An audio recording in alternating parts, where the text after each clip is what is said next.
श्रृंखला पौराणिक कथाएं। पहली कहानी।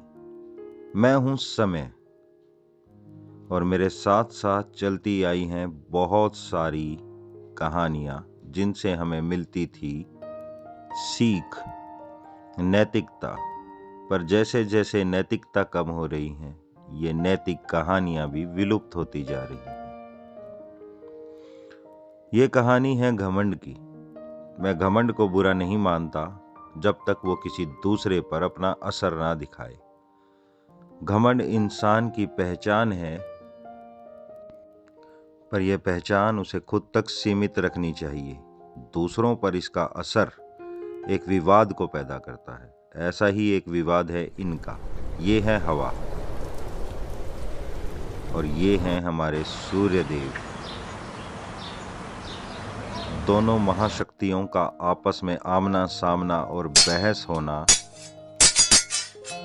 एक विवाद को जन्म देता है और इसी विवाद की है ये कहानी। रोज की तरह एक प्यारा दिन, पेड़ों से छन कर आती धूप, जानवरों के लिए एक बहुत ही सुहावना दिन, पक्षियों की चहचहाट,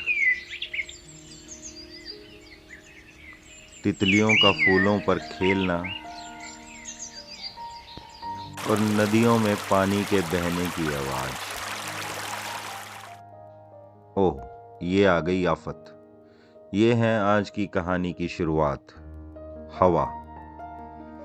ये इतनी घमंडी हैं कि किसी को कुछ नहीं समझती और इनका कहना है कि ये सबसे ज्यादा शक्तिशाली।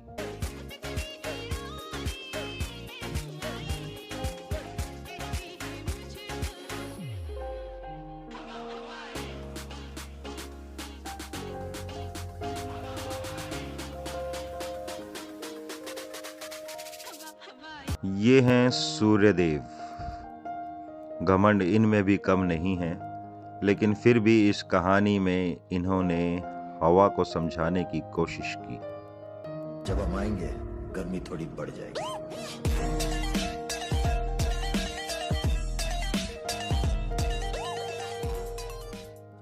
और जब ये दोनों महाशक्तियां एक दूसरे के सामने आई तो खड़ा हुआ एक विवाद कि कौन सबसे ज्यादा शक्तिशाली है। पर विवाद से कब कुछ साबित हुआ है, ये तो साबित करना पड़ेगा। विवाद इसका हल नहीं है। मुझसे मुकाबला करना है। अगर मैं तेज गति से बहने लग जाऊं तो बड़े बड़े पेड़ों को उखाड़ सकती हूँ। मुझ में मौजूद आदतें नदियों और झीलों के पानी को भी जमा सकती हैं। मैं ऐसे शक्तिशाली हूँ, मैं चाहूँ तो किसी को भी अपने झोंके से हिला सकती हूँ। देखा आपने, थोड़ी थोड़ी बात पर हवा का गुस्सा। देखो, कभी भी अपने ऊपर घमंड नहीं करना चाहिए। मैं तुमसे ज्यादा शक्तिशाली हूँ। देखो, कभी भी अपने ऊपर घमंड नहीं करना चाहिए। मैं तुमसे ज्यादा शक्तिशाली हूँ।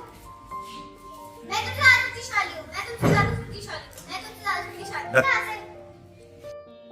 और ये हैं वो यात्री जो इन दोनों के घमंड का शिकार होने वाला है, इस बात से अनजान कि इसका कोई कसूर नहीं। पर ये फिर भी आज एक प्रयोग का हिस्सा बनने वाला है कि उन दोनों में से सबसे ज्यादा शक्तिशाली कौन है। और सूर्यदेव ने इसे जंगल में घूमते देख लिया है। अब उनके दिमाग में जो तरकीब है वो सुनो। जो भी साथी का शोर उतारने के लिए मजबूर कर देगा वह अधिक शक्तिशाली माना जाएगा। ठीक है, सबसे पहले मैं प्रयास करती हूँ, तो तुम जाके बातों के पीछे छुप जाओ।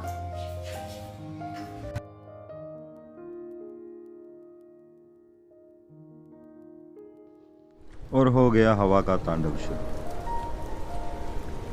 हवा और हवा, तेज हवा, बहुत तेज हवा। इस यात्री के शॉल को इससे अलग करने की जिद, और हवा तूफान बन गई। तेज, बहुत तेज, सारा जंगल हिला दिया। पर यात्री ने वो शॉल को और कस लिया। उड़ने कैसे दे, वो उसकी है। और कस लिया और जकड़ लिया, पर शॉल को अलग नहीं किया। हवा रुकने का नाम नहीं ले रही थी, पर उस यात्री ने हार नहीं मानी और अंत में जाके वो एक कोने में बैठ गया, अपनी शॉल को कस कर लपेट कर।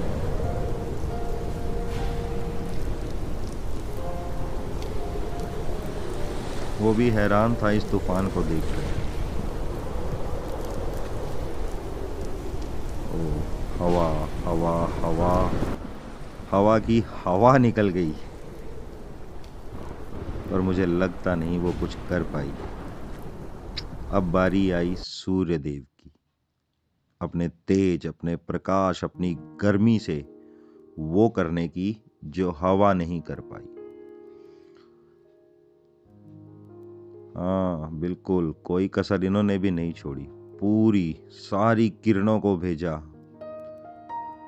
सारी धरती चमकने लगी, पीली पड़ गई, पर सूर्यदेव लगे रहे अपनी गर्मी को बढ़ाने, ऊष्मा को बढ़ाने।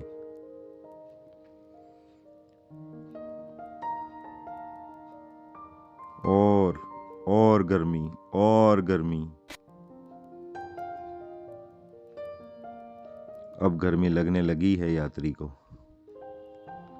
सूर्यदेव की गर्मी से परेशान होकर यात्री ने अपना शॉल उतार ही दिया, और ये हवा के लिए बिल्कुल सही जवाब था।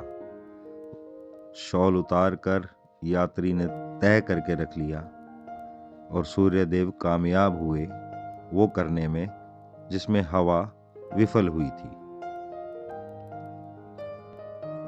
हवा अब शर्मिंदा लग रही थी, वो मानना चाहती थी कि उसने गलत किया।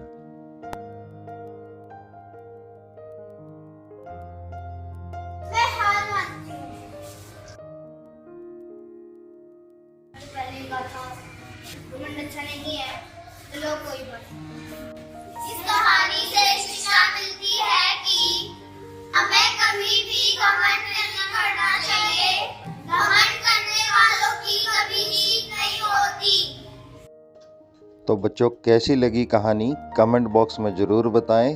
चैनल को करें सब्सक्राइब, वीडियो को करें लाइक आगे और कहानियों के लिए।